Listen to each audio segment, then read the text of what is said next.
Welcome to Left Night with Kendra Dossie, and here's your host, Kendra Dossie. Hi, everyone. Hello, Zach. How are you doing this lovely day, night? Just fine. Just all right. Getting settled in, feeling more at home. That's good. I like your little Christmas lights you have behind you. Madeline put that in. They do look nice though, but they're not for me. Okay. I see the piano has returned, which I'm very excited about. Yes. Technically, it was here last week, but a little inside info for our friends at home. I had my phone up on here, so that's where we were viewing from last. Okay. So it's always here. It's always involved. It's always there. Yeah. So I know, Kendra, you did not bring me here for us to talk about home decor. What's on your mind this week? Well, I'll tell you what's on my mind this week, Zach. So congrats, everyone. If you're listening to this, you have seen more of the future than Queen Elizabeth II. Ding dong, the most prominent enactor of colonialism is dead. Queen Elizabeth died on September 8th. 2022, and since then, that miserable little island from whence she came has been having a completely normal one. During the nation's mourning period, hospitals are doing all sorts of things like canceling operations, and police are arresting protesters who dare criticize the monarchy. It's all very, very wild. Oh, there we go. Okay, I have a little photo of a tweet that someone has, which I think I showed the right amount of it. I might have sent Alyssa the wrong one. But anyway, there's a tweet that says, just went to Parliament Square and held up a blank piece of paper. Officer came and asked for my details. He confirms that if I wrote "not my king" on it, he would arrest me under the Public Order Act because someone might be offended. So Paul Polesland said this. I think that's how you would say that in British. Yeah, I didn't crop very well because I did this weird. But he wrote that people have been just straight up getting arrested for like just holding up a sign and mildly criticizing the monarchy, which is like kind of ridiculous. There's a lot to criticize with monarchy, obviously. I also want to show you this video of a protester getting arrested by the British cops. Let's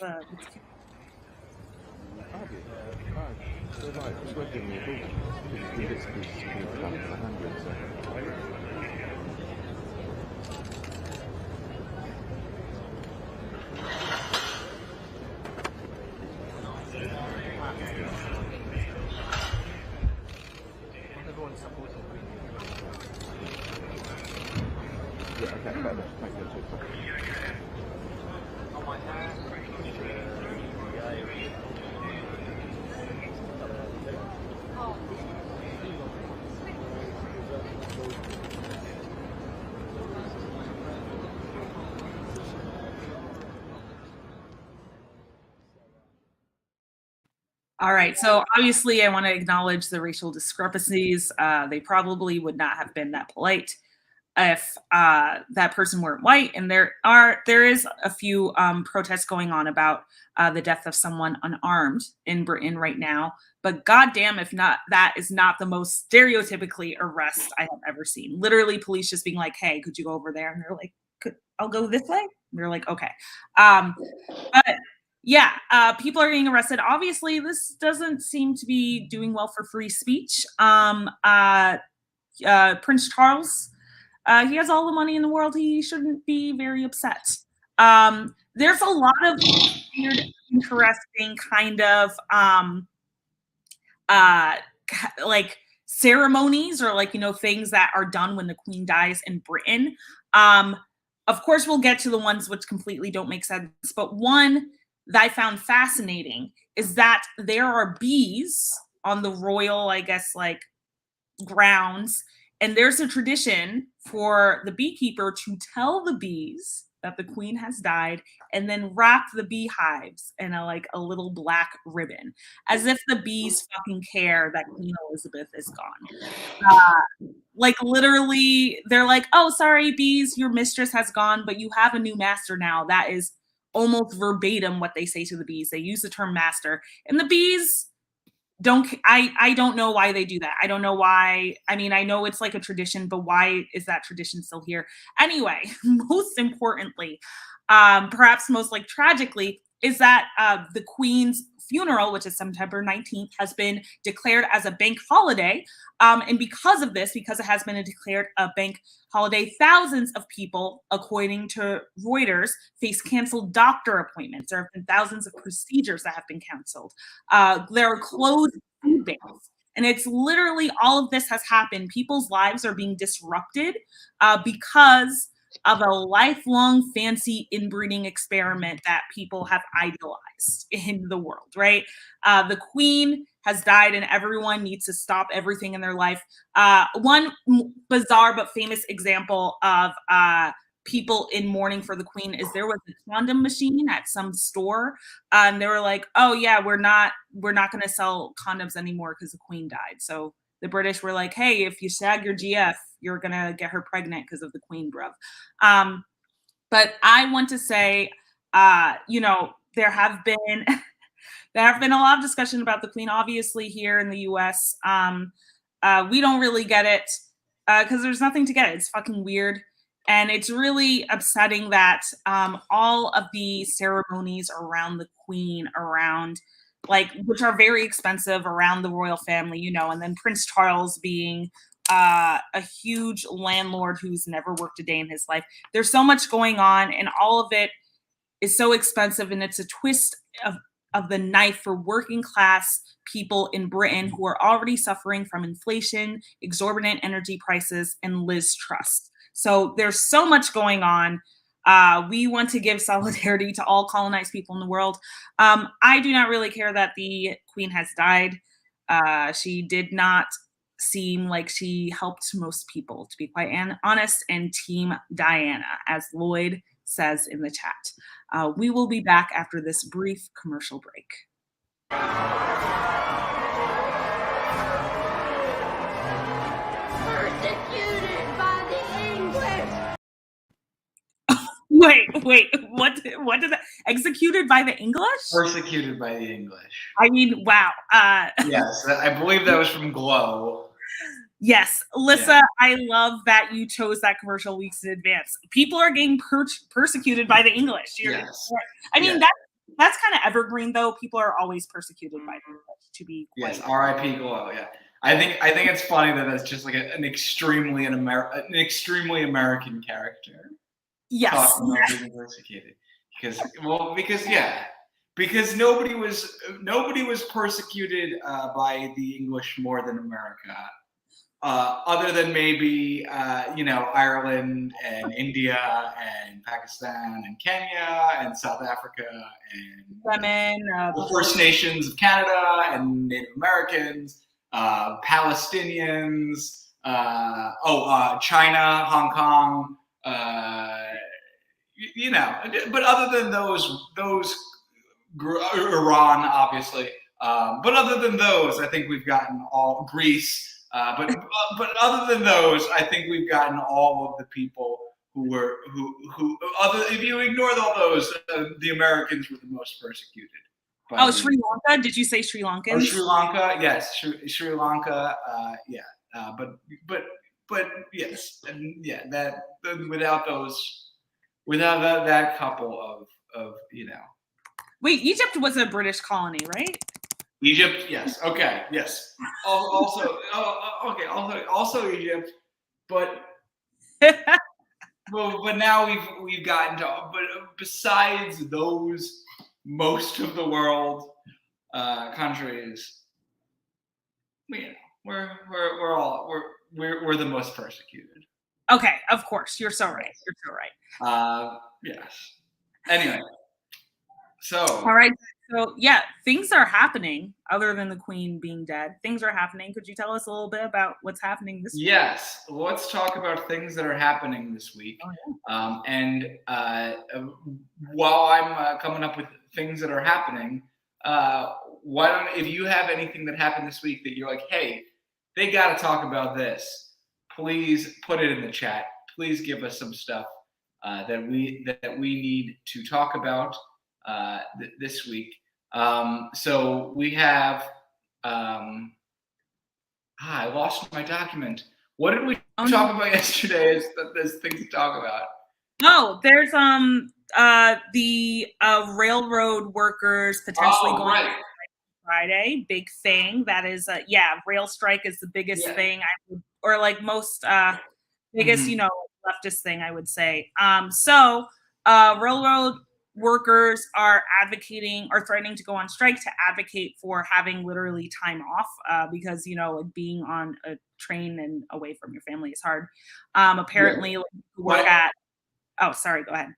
My understanding is that you get 3 weeks of vacation and you have nine personal days, and other than that you are on call 24/7. Yes, which is ridiculous, right? And then of course there's so many things that come up, whether it be like funerals or births or stuff like that, where like you can't plan that far in advance. But it seems like they want the bosses of the railroad workers want to say like, hey, could you like let us know when you're doing this, which is like nearly impossible. So that may or may not happen depending on if like the if the CEOs have an agreement that there might not be a strike. If there is a strike, it's going to really affect the supply chain in the US. And that would be entirely the CEO's fault. These are literally the people who are like providing Americans with the goods that they need or just want, for really cheap shipping, 2-day shipping because of Amazon. But like this, the supply chain is a huge thing. I feel like these people should probably be getting paid a lot if like people are dependent on their labor. So if like, I think there's already been articles on like Washington Post or op-eds are like kind of trying to accuse the train workers of ruining Americans' lives if they go on strike, because they're like, oh, like, how dare you do this when there's like, you should just like bite the bullet and take your like shitty paid time PTO deal, which is not what should happen. Like what should happen is the CEOs who have probably made an inordinate amount of profits off the backs of these workers should just give them what they want so that the world can keep moving forward. That's right. Well, yeah, because it's not a very hard. You just all you have to do is hire enough people that there's like that there is a set schedule, and then maybe people have to be on call every other day or on call like with some irregularity. But the fact of the matter is they don't want to hire enough people because they don't want to spend the money because Yes. Capitalism and what have you. Yeah. And it'll be very interesting to see what happens, because if you asked me what would happen like 3 years ago, I would have told you that like people will go like feral against anybody who's holding up the supply chains and like making it slightly harder for them to get their things that they want. Yeah. But now like the tide of how things are going, just in terms of like Starbucks unions and all of this like this sort of hotbed of unionization that's happening right now that feels like it is unprecedented in my lifetime. Really feels like there's a lot of problems because many people don't know this, but in other countries you're allowed to do what's called a solidarity strike, where if a union wanted to show solidarity with the rail workers, they could declare a strike based on that other strike. Those are illegal in America. You're not allowed to do that. There are ways that you get around it. Like there are, like the Teamsters will never cross a picket line. If there's something, if they're supposed to do a delivery and they're striking workers, they'll just say that they couldn't get around them, whether or not they actually could. Which is awesome of the Teamsters. Right. Right. Yes. So there are like sort of ways around it, but the fact that I mean, I think about this a lot as somebody who works on like a campus. the campus that has like 3 different unions that exist, and then also like the grad students like have an emerging union that wants to exist, and like if one of those other unions went on strike, my union would not be allowed to strike in solidarity with them. And that's crazy because we share a workplace, we share an employer, and the idea that we couldn't like show that we're on the same side and then have them do the same in return when the time comes. It's pretty it's rather there are a lot of people who have different feelings about like the NLRB and whether having government recognition of unions is a good thing because then they have to follow the government's rules. So I say it'll be interesting to see what happens with you. I could see this going either way in terms of the public opinion on a rail strike. Yes. I hope public opinion. It would be great if public opinion went aired on the side of, like, oh, these CEOs should, let people do this. But, we'll see. I'm on the union side. I back the union. Yes. Basically. To answer the age-old question from the song, which side are you on? Union side. Yes. We got a comment. Go Teamsters in the chat. Hell yeah, Teamsters. Hell yeah, bro. They are great. I can't tell if Lloyd wants us to talk about the Black Little Mermaid or if he doesn't want us to talk about it. He said what about the people being mad at the Black Little Mermaid? And then he was like, actually, it's like fake outrage. I mean, I feel like most people watching this agree. It is. We're talking about it. It is frustrating that out of all the things in the world, people are actually mad that the mermaid is black. It's like there are people dying, and it's also. I mean, Disney did. I feel like there definitely has been a rise of entertainment companies, capitalizing off the racial tensions of the world and being like, hey, we there's people of color in this film, there's people mad at it, and then they kind of spin it as like, oh, if you watch this content, it's revolutionary because there's people mad at it. And it's so stupid that people from the Daily Wire and actually people I went to college with, which is absurd, are kind of taking that bait. That weird looking guy. Yes, yeah. There's a strange face. That was the only thing that I took away from his he it's because there's no thoughts in his head. But it's in a normal world, it would not be a big deal that there's a Black mermaid. Right. Obviously, in a normal world, it sucks that we're in a place where it's it's freaking stupid. It's so freaking stupid. It is. And as I said to you last night when we were talking about what we could talk about, I am tired of talking about stuff that is for children. I don't care.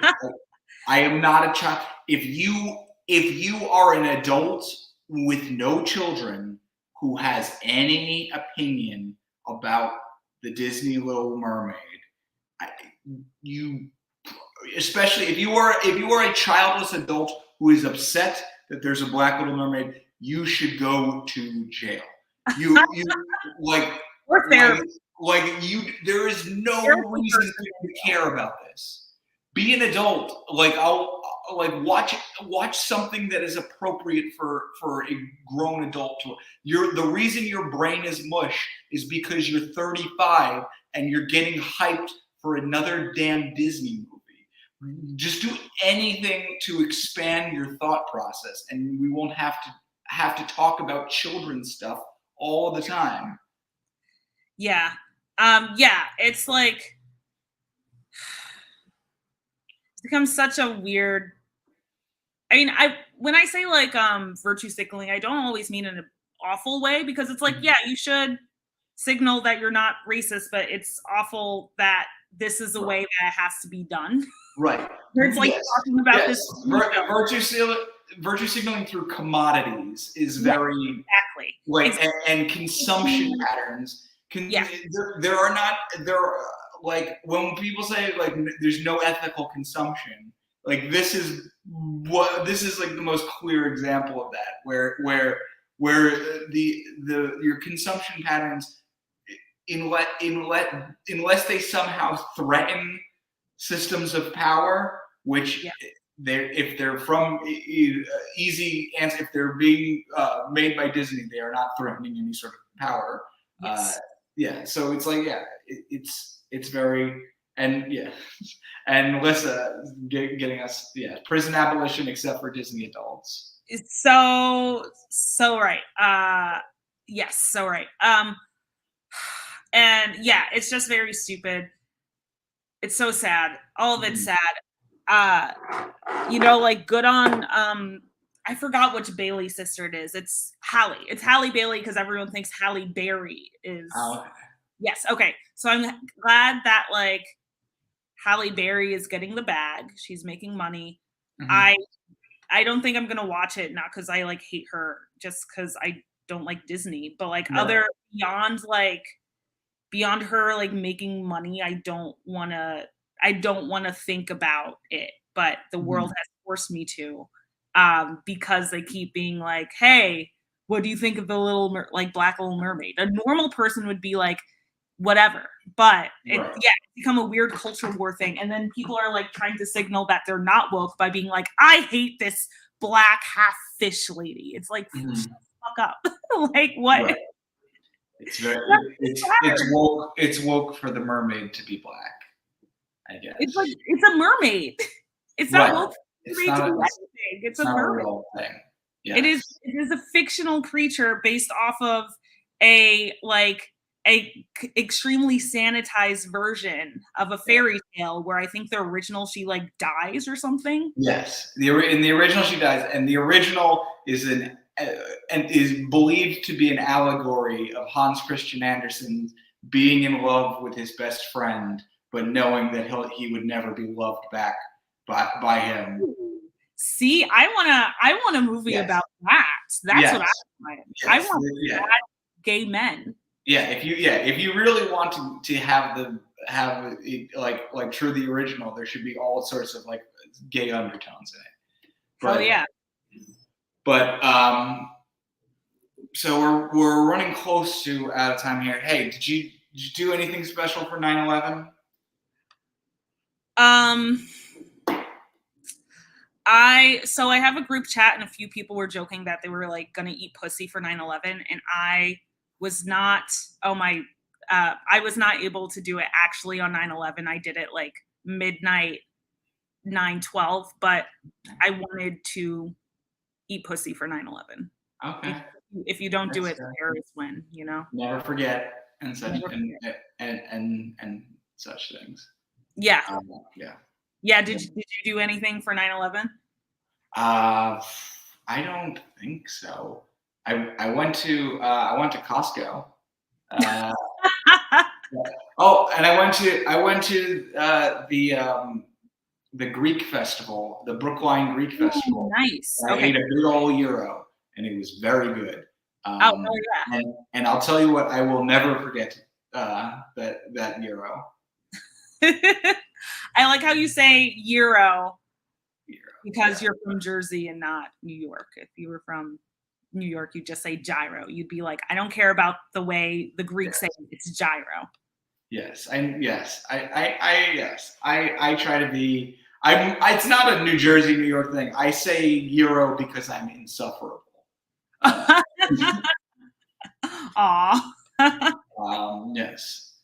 And then, real quick, I wanna pour.